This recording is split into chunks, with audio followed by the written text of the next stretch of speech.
The World Cup trophy has been stolen twice. It spent World War II hidden from the Nazis in a shoebox under a bed.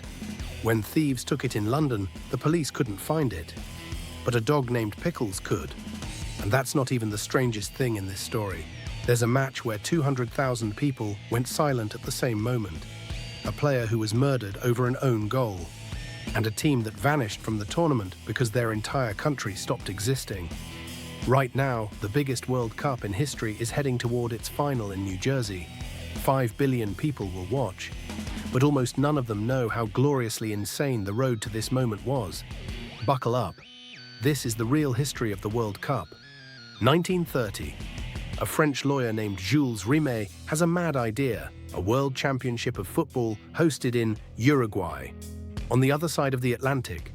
There are no planes. Getting there means 2 weeks on a boat. So how many European teams show up? 4. The French players had to use their vacation days from work. Uruguay, meanwhile, built an entire 70,000-seat stadium in 6 months and finished it after the tournament started. 13 teams, no qualifiers, no TV. The final, Uruguay against Argentina, 2 neighbors separated by a river, and fans crossed it by the boatload carrying more than flags. Uruguay won 4-2. The government declared a national holiday, and a tournament born on a boat became the biggest event on Earth. But first, it had to survive the 1930s. Because the next 2 World Cups belonged to Mussolini.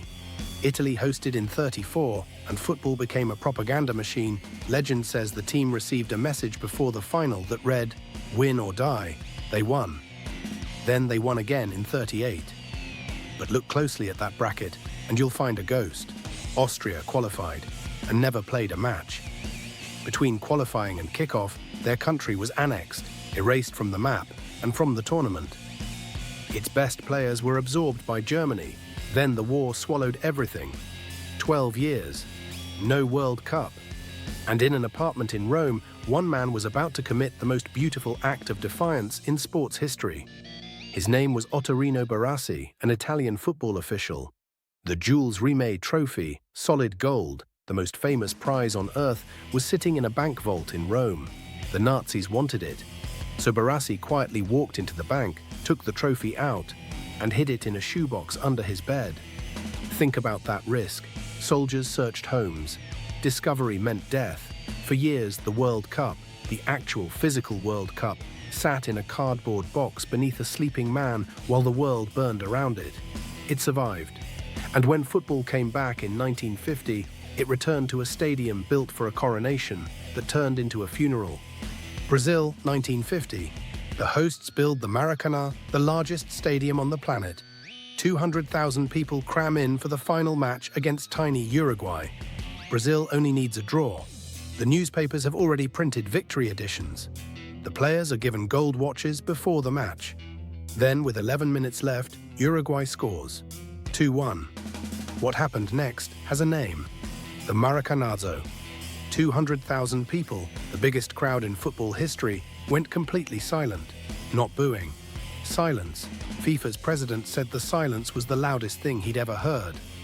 Brazil never wore their white shirts again. The famous yellow jersey was literally invented to bury the memory. One match traumatized a nation into changing colors. 1966, 4 months before the World Cup in England, the trophy goes on public display in London and gets stolen in broad daylight.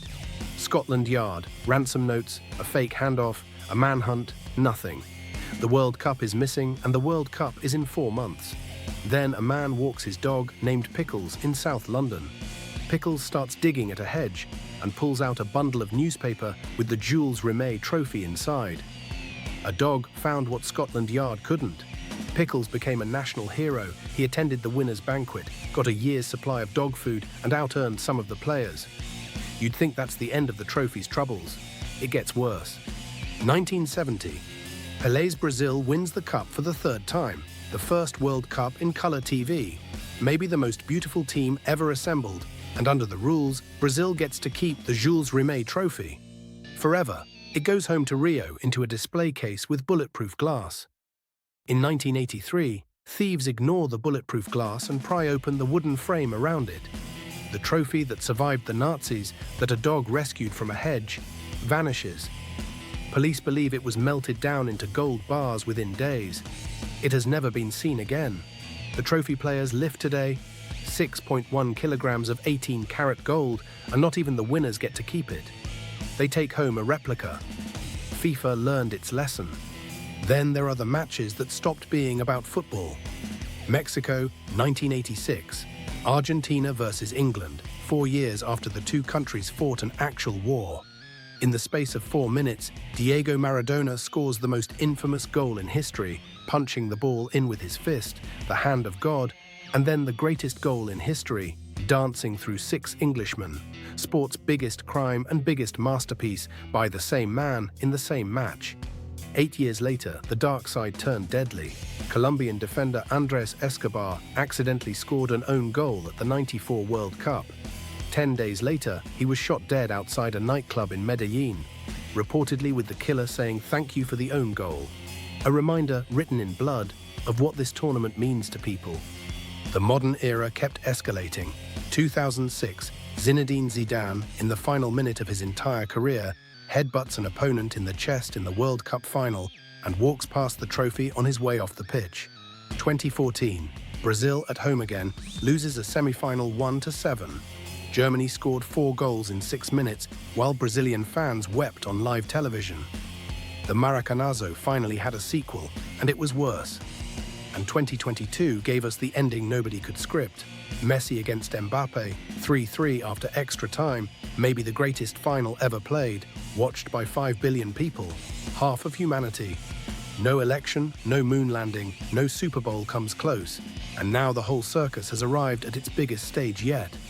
Right now, 48 teams, the most ever, 3 host countries, 104 matches, and on July 19th in New Jersey, someone will lift those 6 kilograms of gold in front of the largest audience in human history. When they do, remember what they're actually holding. A prize that crossed the Atlantic by steamship, survived a world war in a shoebox, was rescued by a dog, stolen again, and melted into nothing, and came back bigger every single time. That's the real story of the World Cup. It's not about football. It's about how badly humans need something to believe in together. Enjoy the final. And if you want the stories behind the history everyone else skips, subscribe. The next one's already being written.